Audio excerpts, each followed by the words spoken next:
Another day and another bombshell coming out of South Philadelphia as Jeff Stoutland is out with the Eagles. We're going to talk about it here on Eagles Latest.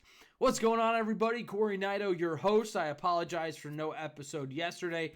Was feeling a bit under the weather, but do feel a lot better here this afternoon. So certainly happy to be back with you. And man, We've been talking about it, right? It seems like every single day there is just something big coming out of the NovaCare complex in South Philadelphia, and yesterday was no different. 2 days ago, no different. Jeff Stoutland has decided to leave the Philadelphia Eagles. Now, this is a pretty shocking news event for the Eagles. I mean, if you look at Jeff Stoutland's career over the 13 seasons he spent with Philadelphia, he has become synonymous with Eagles football. He has been turning this offensive line into a really powerful group, the keystone, if you will, of this offense. And the way that it went down through the season, it's pretty eyebrow-raising. Now, if you didn't read the great report done by ESPN's Tim McManus, I highly recommend you do so. But essentially, they were going into how this kind of came about, and ultimately, Nick Sirianni and Kevin Patullo decided that they wanted to get involved with the run game because of the struggles that side of the football was having. Now, that's fine. You're the head coach and Nick Sirianni. You want to make changes. I think everybody can agree that you want your head coach to make a change. However, it just seems like it was done very poorly. In the report, Stoutland apparently was not consulted about the changes to what he felt was an appropriate degree, a league source said, to the point where he no longer desired the title of run game coordinator because he felt he no longer fit that job description. Not great. Not great optics. I mean, I'll be honest with you. I just don't think that is a good way to go about it. I just don't know how you don't include Jeff Stoutland, who has overseen the running game, who just oversaw one of the best rushing performances we've seen in league history 2 years ago, which helped catapult the Eagles to their second ever Super Bowl title, to now just kind of leaving him out in the dark. His agent said that Stoutland felt that his voice wasn't being heard in the building.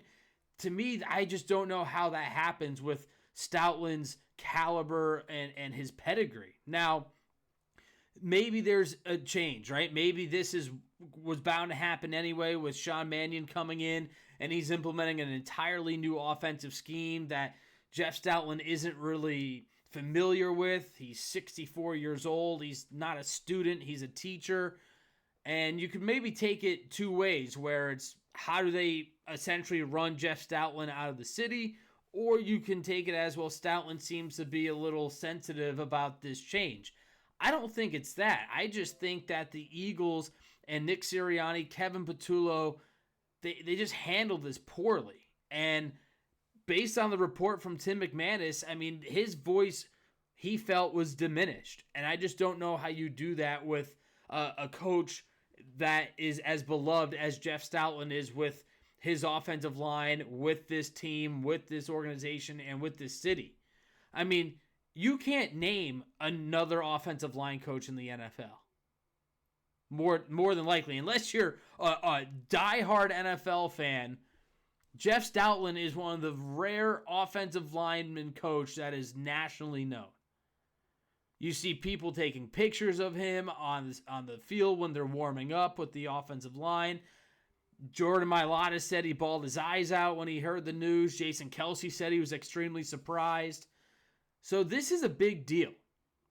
Now, I thought it was interesting if you didn't see Stoutland's quick message to the city and fans, but he did not thank Jeffrey Lurie, Howie Roseman, or Nick Sirianni. He says, Philadelphia, I've decided my coaching time with the Eagles has come to an end. When I arrived here in 2013, I did not know what I was signing up for. I quickly learned what the city demands, but more importantly, what it gives back. The past 13 years have been the great privilege of my coaching career. I didn't just work here. I became one of you. Stout out. Now, maybe he comes out and makes another statement, but I just thought that was kind of telling that there was no thanking Nick Sirianni, or at the very least Howie Roseman, Jeffrey Lurie. So it seems like this kind of ended in bad terms. Just looking at it from what has been presented publicly. So we'll see what happens, because Stoutland technically is under contract for another season with the Eagles. I highly doubt they're going to let him go and be a coach elsewhere. Maybe they will. Or maybe he goes back to college and they'll grant him his release that way, knowing that he won't be coaching another NFL team when he's technically supposed to be under contract with Philadelphia. But nonetheless, it's really, really shocking. It's really interesting how everything is kind of transpiring this offseason, and that leads to the question, are there issues within the NovaCare complex? Is there an issue within this front office coaching staff? Because you have Vic Fangio mulling retirement for another season, although it just came out yesterday that he did confirm he will be back for 2026. You've got coaches that didn't want to come to Philadelphia for whatever reason. Mike McDaniel, Brian Daboll, Declan Doyle withdrew his name. But again, the Eagles not necessarily were offering him that job. So you have to take that with a grain of salt. But it just seems like something stinks right now. That there's something going on, and it's not good. Now, maybe this is just a complete overhaul, and I do agree with that, and I think that's probably what it is. I think if Nick Sirianni knows that he's on thin ice, which more than likely he is, he's going to go down swinging, and he's going to bring in whoever Sean Mannion wants to get this offensive scheme implemented the best way it can. Because Sirianni's tenure, in my opinion, is solely hinging on if this offense gets going again and if they can find a way to make another deep run in the playoffs. Because we've heard the reports, we've seen the reports that he was almost fired after the bye week when they beat the Cleveland Browns and he was jawing with fans. He was almost fired before the 2023 season. I mean, there has been times where Sirianni has been staring at his termination. But he's been able to win, and that's been able to save him. That saves a lot of coaches. That extends their shelf life, if you will. But I do think the antics are getting a little old with Nick Sirianni. The way that he acts on the sideline sometimes. You see him getting into the face of players. Jawing with fans. Like, I do think it might be starting to wear a little bit inside the locker room and in the front office. Now, the players love Nick Sirianni. They love that he falls on the sword, and that might not ever change. Now, we saw some different interactions with certain players, and maybe that's not for every player, but the bulk of that locker room does thoroughly enjoy playing with Sirianni when it's all said and done. But this just seems like it's unraveling a little bit. I mean, every week it seems like there's a huge story. There's something that's coming out. I mean, could you imagine if Vic Fangio decided to retire? That means a new OC, a new DC, and then you got to replace one of the most beloved and successful positional coaches the Eagles have ever had in Jeff Stoutland, all in one offseason. But the Eagles are bringing new blood in, and I think this is what the Eagles are trying to do. I think that they want to revamp this offense entirely, and that is what's happening. Now, maybe Jeff Stoutland didn't want to deal with the changes. Maybe, it just wasn't going to work out. But the Eagles right now are making wholesale changes and giving Sean Mannion what seems to be full autonomy to get this offense where he wants it to be. So it'll be interesting to see what else transpires. I mean, we're not even to the Super Bowl yet, and all this has been happening for the Philadelphia Eagles. So it just seems like it's been a never-ending I don't want to say circus, but never-ending carousel of information, reports, rumors, and it's going to be a very, very interesting offseason. So with that said, what's next for the Philadelphia Eagles? Well, they still have to make some changes on the offensive side of the football. It does seem that Scott Loeffler, the quarterback's coach, will no longer be with the Philadelphia Eagles, and they're gonna bring in some new blood, some new minds, and that could be good for the Eagles. I mean, I'm not saying that they have to run this back, but they just hired Ryan Mahaffey as their new run game coordinator and tight ends coach. Mahaffey's only 38 years old. Spent some time in the league as a fullback, and then spent the last 5 seasons with the Green Bay Packers in various roles, including offensive quality control coach, assistant offensive line coach, wide receivers coach, and now he and Mannion will work together in Philadelphia after the two spent the last 2 seasons together with the Packers. So Eagles already placed Jeff Stoutland in a sense with the run game coordinator position. So we'll see what he brings to the table. Again, I think there's a lot of unknowns with this coaching staff, but I think this is a new wave here in the NFL where we're seeing a huge infusion of youth, not only with the Eagles, but of course across the league.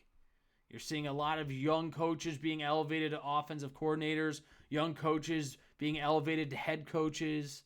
So this is something that the Eagles are trying to hop on and get on with the trend and hope that they do find another a Sean McVay or a Kyle Shanahan.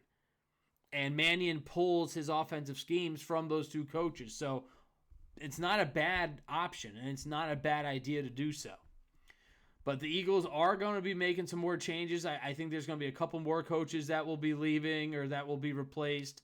And then we'll see what they do with the draft, because obviously the next biggest ticket item is, will the Eagles trade A.J. Brown? We've been hearing that for months and months and months, and now we're getting closer to the NFL draft. Will the Eagles just bite the bullet like they did with Carson Wentz and rip the Band-Aid off and trade A.J. Brown before June 1st so they can get a second-round pick in this year's draft? Who knows? I think they're going to draft a wide receiver regardless, just to cover themselves, but that is the next big thing. Does Lane Johnson come back with the news of Jeff Stoutland leaving? How does that play a role? There's a lot of questions surrounding this Eagles team. Now, everybody at first like, oh man, we just had a rough year. It's very frustrating. They squandered it. Now it's looking around and you're saying, wow, there's some pillars in this organization that are no longer here or that possibly will no longer be here. And obviously, teams aren't going to be built forever with the same personnel, with the same players. But this is a win-now Super Bowl window for the Philadelphia Eagles. And right now, it seems like there's some rocks being thrown in that window, and they're going to have to replace the window or at least fix the cracks and the holes right now and retool and regroup. So I wake up every day now expecting some crazy news to be reported, to come out, and so far it's been pretty consistent with that mindset. So let me know what you think about the Jeff Stoutland news. I understand why they wanted to move on. Maybe Nick Sirianni just had enough and said, I wanted to implement my own running game. I wanted to do this, and he was potentially forced to run it the way Jeff Stoutland wanted to because he's Jeff Stoutland. And there could be some merit to that. There could be some factual information there, and Nick Sirianni just decided, hey, if I'm going to go down, I'm going to go down with the guys that I want to go down with. And the time with him and Stoutland and this running game has come to an end. And I do think it was telling that Jason Kelsey said on WIP last week that even when he was playing, it seemed like there was a lot going on in terms of each coach was responsible for their own portion of the game plan. But when you took those different ingredients, it didn't turn into a cohesive meal, if you will. It didn't jive. and that just can't happen for an offense with this much talent on it. So no more Jeff Stoutland. A 13-year run comes to an end rather abruptly. I don't think anybody expected this, but it certainly seems like Stoutland was not thrilled with how things transpired throughout the season when he was stripped of the run game coordinating duties, and it seems like he just didn't believe that his voice was valued and his opinions mattered, and ultimately he decided that he's going to step away from the team. Now, maybe they keep him on board, and like I said, maybe he'll come around in a different capacity. He is technically under contract still, but we'll see what happens with that. For now, though, thanks so much for tuning in. As always, please drop a like, drop a comment, let me know your thoughts on everything that's been happening in this offseason, and I hope you enjoy your weekend. Enjoy the Super Bowl. I think the Seahawks are going to win this game on Sunday. I want to say they could win by at least a touchdown. If they contain Drake May, I really think that they are going to have some success and be able to beat the Patriots. But Drake May has something to prove as well. I think Mike Vrabel will have his guys ready to go. I'm just hoping it's not a snooze fest. So enjoy the big game wherever you're watching it. Be safe. And we'll talk about the Super Bowl a little bit on Monday. And, of course, we'll talk all things Eagles as we get closer to the NFL draft. Thanks so much for watching.